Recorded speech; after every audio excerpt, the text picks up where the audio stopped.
Hello बच्चों, आप सभी का स्वागत है मेरे YouTube चैनल सरल हिंदी पाठशाला में। बच्चों, हमने पिछली वीडियो में मुहावरे के विषय में पढ़ा था। आज का वीडियो हमारा लोकोक्तियों के विषय में है।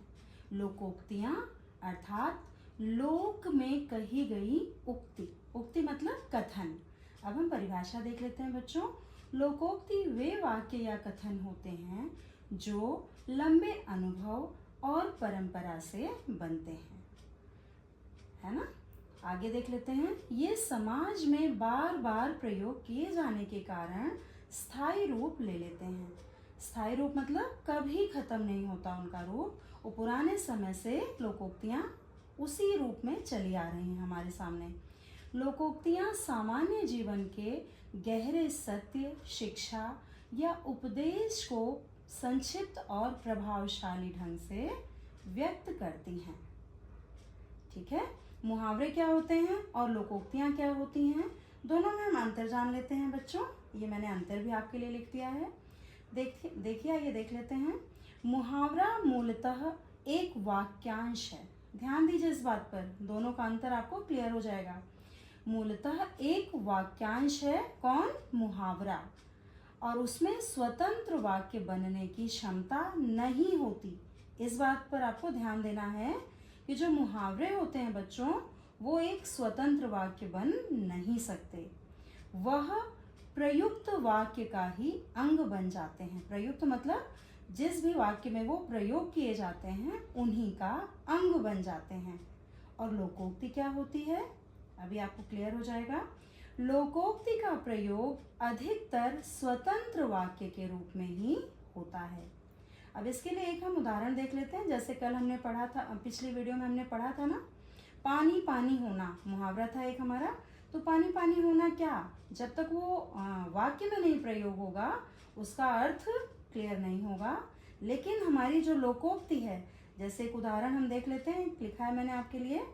नाच न जाने आंगन टेढ़ा, ये अपने आप में कंप्लीट सेंटेंस है बच्चों, कंप्लीट वाक्य है। और इसका अर्थ ये, जैसे ही हमको कोई बोलेगा नाच ना जाने आंगन टेढ़ा, तुरंत हमें समझ में आ जाएगा कि सामने वाला हमसे क्या कहना चाहता है। अपनी कमी छिपाने के लिए परिस्थिति को दोष देना, ये इसका अर्थ है बच्चों, है ना।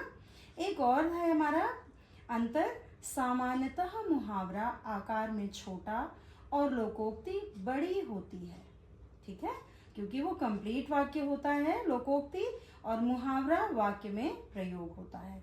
ठीक है बच्चों, अगला उदाहरण है हमारा। नेक्स्ट है बेटा हमारा, दादा बड़ा न भैया, सबसे बड़ा रुपया। तो आपको क्लियर हो रहा है वाक्य से ही, कंप्लीट वाक्य लग रहा है ना, कि ना तो दादा बड़े हैं और ना भैया, सबसे बड़ा क्या है? रुपया। तो अर्थ इसका क्या हो गया? समाज में धन का महत्व सबसे अधिक होता है।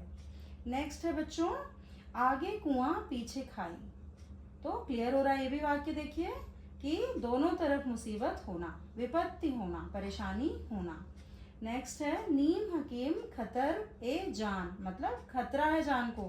किससे? नीम हकीम से। तो कम ज्ञान, नीम हकीम मतलब कम ज्ञान वाले से काम कराना खतरनाक होता है, इस लोकोक्ति का मतलब है। नेक्स्ट है बच्चों, लोहे को लोहा ही काटता है। तो क्लियर हो रहा है वाक्य ना। तो इसका अर्थ है बुराई को बुराई से ही जीता जाता है। नेक्स्ट है हमारा, बसंत के कोकिल। ये कोकिल मतलब कोयल। तो बसंत ऋतु है, स्प्रिंग सीजन में कोयल बोलती है ना, जब आम हमारे पक रहे होते हैं उसमें। तो वही यहाँ कह रहे हैं, यदा कदा बोलने या दिखाई देने वाले, इसका अर्थ है बसंत के कोकिल का। नेक्स्ट है बच्चों, देसी कौआ मराठी बोल। कौआ कैसा है? देसी, और उसके बोल कैसे हैं? मराठी। क्लियर हो रहा है ना वाक्य, अशिक्षित व्यक्ति का ऊंची ऊंची बातें करना। नेक्स्ट है, सांकरे के साथी। सांकरे मतलब परेशानी के, साथी विपत्ति में साथ निभाने वाले साथी। नेक्स्ट है, खरगोश के सींग होना। खरगोश के सींग होते हैं कहीं? नहीं ना, मतलब कोई असंभव चीज होना, असंभव बात होना। नेक्स्ट है, थोथा चना बाजे घना, मतलब जो चना है वो बिल्कुल बहुत तेजी से बज रहा है। कौन सा चना? जिसमें कुछ नहीं है, बिल्कुल खाली है। तो अयोग्य व्यक्ति का अधिक दिखावा करना। जब अयोग्य व्यक्ति कोई दिखावा करता है बहुत ज्यादा, तो उसको कहते हैं भाई ये तो थोथा चना है, ये बाजे घना, मतलब बहुत बातें कर रहा है, इसके अंदर योग्यता नहीं है फिर भी। नेक्स्ट है 9 दिन चले 2.5 कोस। 2.5 कोस मतलब 2.5, ढाई बोलते हैं 2.5 इंग्लिश में। तो 9 दिन तक क्या 2.5 कोस चला जा सकता है? बहुत कम है। तो मतलब बहुत देर से काम पूरा होना, है ना। तो नेक्स्ट है हमारा शेर के दांत गिनना, साहसिक कार्य करना। शेर के दांत क्या कोई गिन सकता है बच्चों? नहीं ना। तो ये बहुत ही ज्यादा साहस वाला कार्य है। ये शेर के दांत गिनना से मुझे एक स्टोरी छोटी सी याद आ रही है, आपसे शेयर करना चाहती हूँ। राजा दुष्यंत और मेनका, अप्सरा मेनका के पुत्र जो थे भरत, जिनके नाम पर हमारा भारतवर्ष पड़ा, वो बच्चों खेल रहे थे अपनी माँ के घर। तभी राजा दुष्यंत वहां गए तो उन्होंने देखा कि एक बच्चा शेर के दांत गिन रहा है।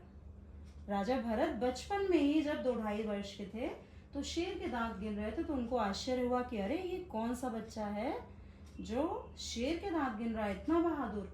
तो उससे इम्प्रेस हो गए। आप ये कहानी सर्च करिएगा, देखिएगा, आपको अच्छा लगेगा। तो ये हमारा हो गया लास्ट का, शेर के दांत गिनना अर्थात साहसिक कार्य करना। धन्यवाद बच्चों। आपको अगर ये वीडियो पसंद आई हो तो आप लोग लाइक सब्सक्राइब ज़रूर करें। और अब हम मिलते हैं नेक्स्ट वीडियो में एक नए टॉपिक के साथ।